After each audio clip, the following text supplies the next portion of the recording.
Hi, everyone. Thank you for joining the Revenue Optimists. It's a space where go-to-market leaders and revenue operations folks can come together to learn from one another in order to grow their businesses.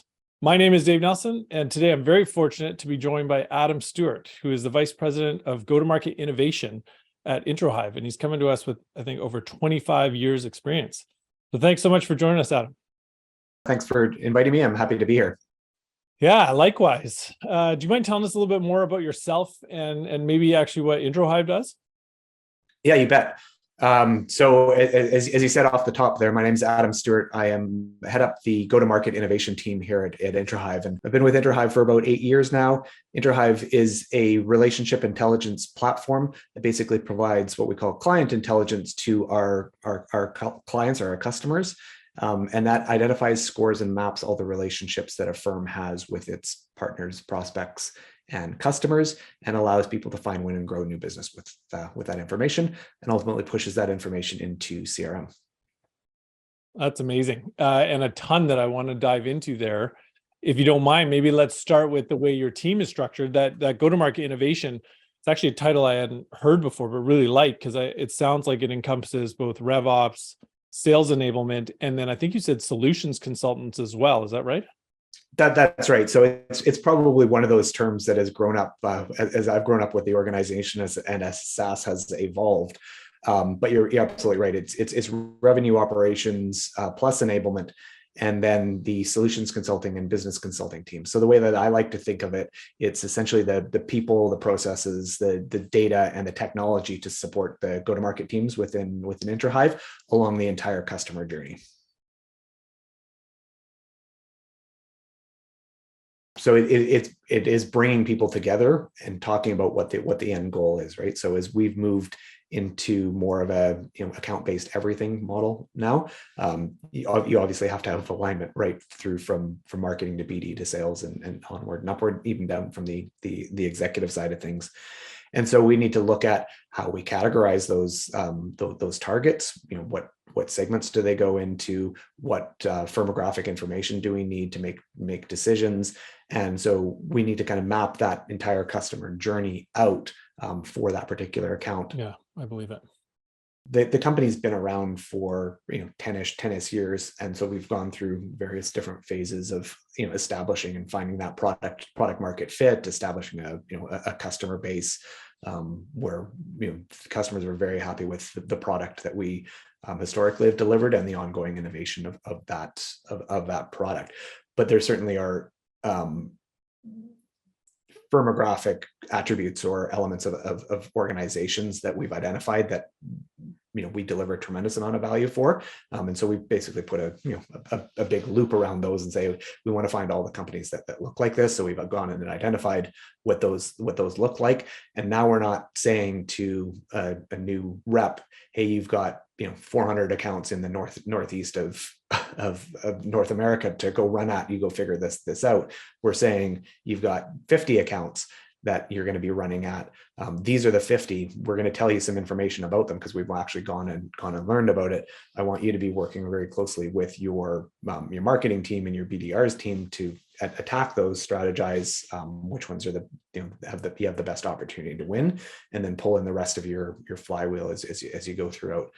So with that focus, what we've seen is actually an improvement to our win rates because we've made incremental improvements across the way, and ultimately that's moved up our win rates quite significantly, and we're obviously pretty happy with that.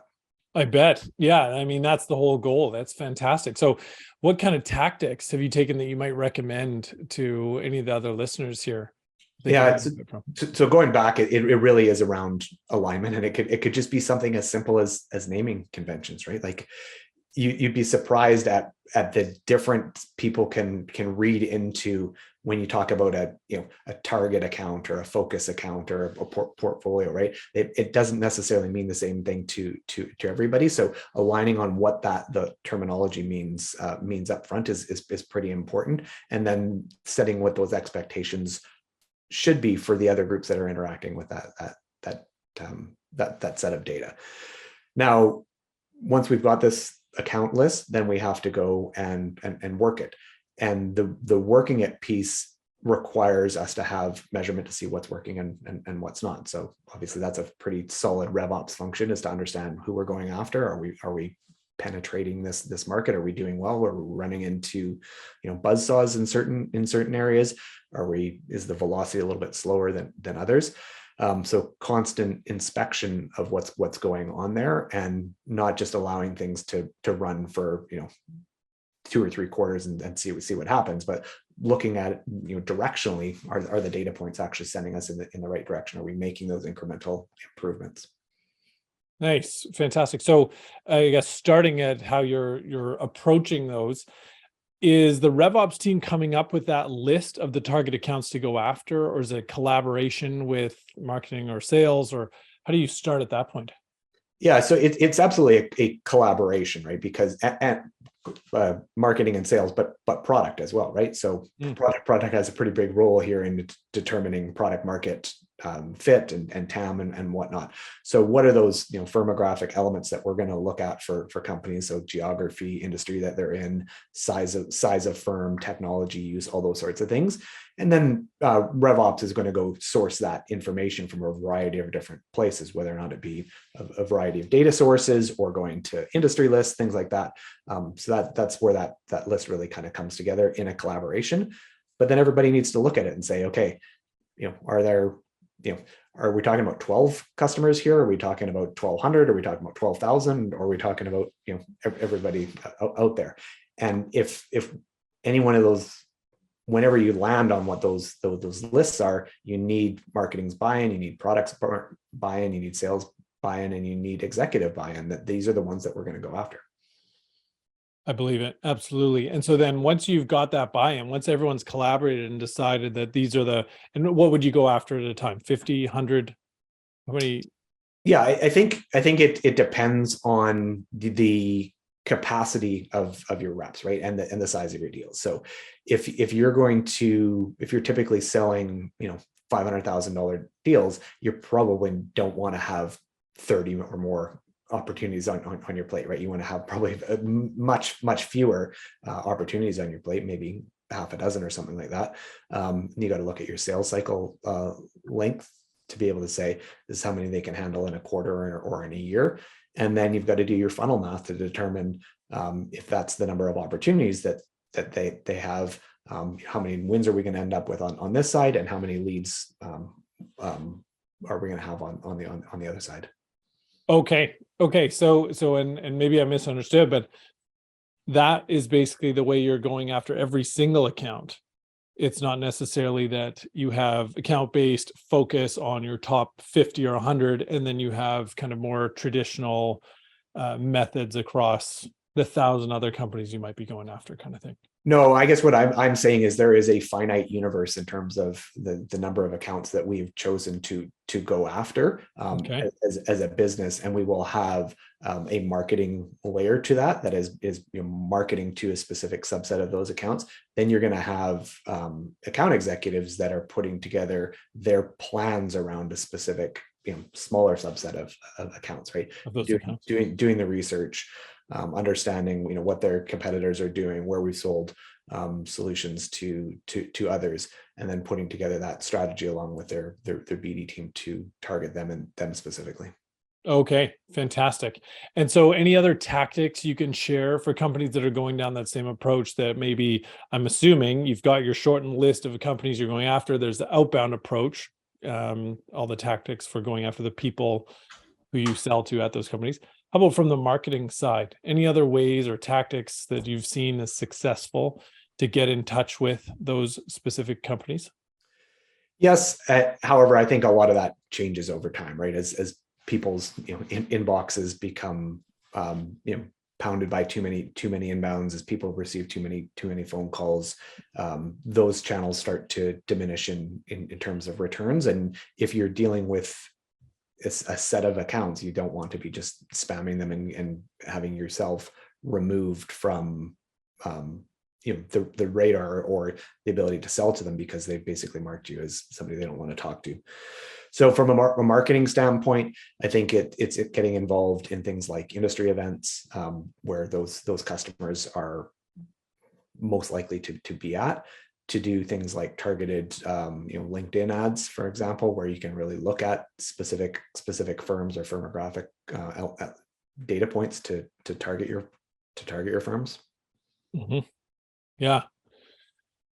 Anything beyond that from the marketing perspective to kind of continue to work them down the funnel once you've gotten in touch to kind of focus that account-based strategy that has helped to improve those win rates that you mentioned?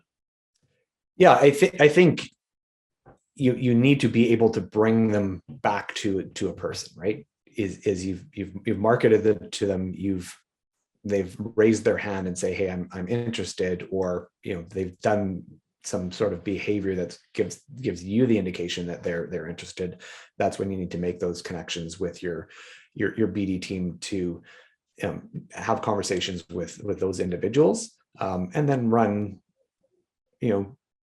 I think, multi-threading type of plays, right? To understand, hey, this person is the one that is maybe indicating that there's some interest for the firm, but you're going to have to speak with other people as well, right? Because they're not going to have necessarily the full view of what's going on. They may have received instruction from their senior leader to go and investigate this, but they're not necessarily aware of the actual strategic initiatives that are behind that initiative.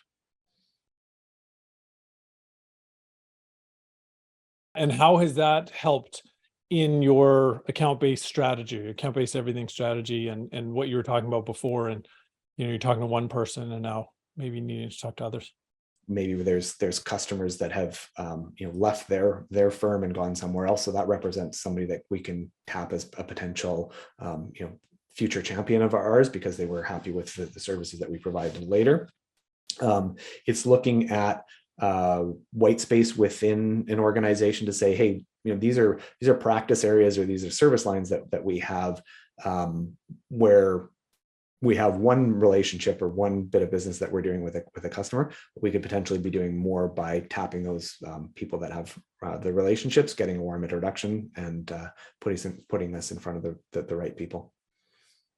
Fantastic. Yeah. And I think that can be so impactful in a lot of particularly deals with large businesses, right? Being multi-threaded, talking to more than one person, making sure that you're not just talking to the person who's willing to continue the conversation, who's willing to respond to your emails, but making sure you're talking to the person who kind of matters in the deal, the person who's going to be more the decision maker, the influencer.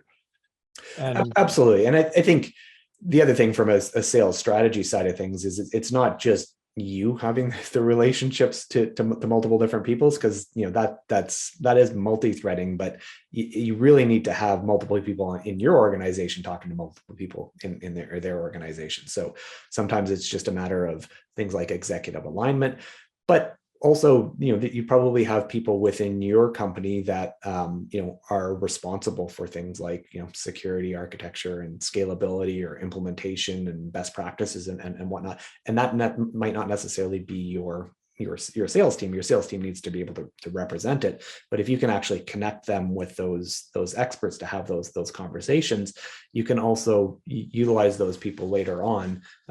If a deal goes stale for a while, maybe somebody's not returning the reps calls, you can have those other people reach out and help maybe move things along, check to see if there's been changes in the business, and then it doesn't just seem like it's a sales conversation, because you've got the subject matter experts and the trusted advisors there that can help move learning things from one another and working together. I like that a lot. You mentioned executive alignment as well. Have you guys done anything to almost operationalize that executive alignment internally? We have, and so it's both, again, an operations and an enablement type of play, right? We put that requirement into our sales playbooks, that there be for certain types of deals, executive alignment, or what we call flywheel engagement, where it's you've got the department head from this particular department needs to reach out, and it's the salesperson's responsibility to kind of quarterback that, but they are following a playbook, and we can look in our our system of record, which is fueled by our platform, to be able to say, yes, those relationships actually have been established, and here's where the communication has gone back and forth. That's great. Yeah, because I think it makes a lot of sense in situations, and it's easier said than done in others, right? That it's not always easy to get the executives on the prospects side to be willing to take those conversations, kind of thing. So I'm always curious to see how businesses are operationalizing it and trying to make it more of a standard play. Yeah, I certainly recognize that as a potential challenge, right? Just because you want to have the executive alignment on the other side doesn't necessarily mean that they deem that your piece of software, your service that you're offering is essential. I think that we're lucky enough or fortuitous enough to be in such a position where we can impact a firm's revenue quite substantially, and there's oftentimes initiatives associated with that are tied to those executives. So if we can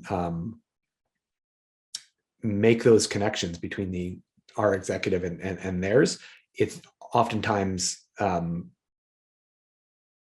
in insight that we're able to provide to them, and a level of comfort that the executive on the client side can then use to say, I feel more comfortable with us moving down the line here. Or conversely, again, if you're stuck kind of behind a gatekeeper if you're stuck behind a gatekeeper, or even your champion who maybe is a little unwilling to have those conversations with those leaders within their organization, it's a good test to see, is this a deal that's actually going to close here within a certain period of time, or is there more work for us to do from a customer education standpoint, a customer confidence standpoint, and again, that all goes back to those teams that I talked about earlier that impact that. I think Jolt effects puts it nicely, that fear of messing up. Nice. I think you're exactly right that the evidence of having executive alignment leads a lot more to increasing the potential of that deal closing, right? What I'm not sure about, and that I'd love to do more discovery on, I'd love to experiment with, but it's easier said than done, is it causation or correlation? Is it that you're getting in touch with the executive alignment because it's more likely that deal's going to close, or can you force it? Can you force an executive alignment and therefore kind of force a higher probability to close? Obviously, we'd all like to think the latter, but it's a tough one to say. Yeah, so I agree with you. There's probably more discovery that's required there. However, I think there are benefits on both sides, right? So even if you're basically uncovering the fact that maybe the deal isn't on rails, and it's going to close in the next 2 weeks, as maybe somebody is informing you, that is still beneficial to the organization to understand that, and maybe put some risk on it in terms of their forecast. At the same time, can we manufacture or help get this deal over the line by mitigating some of that fear of messing up?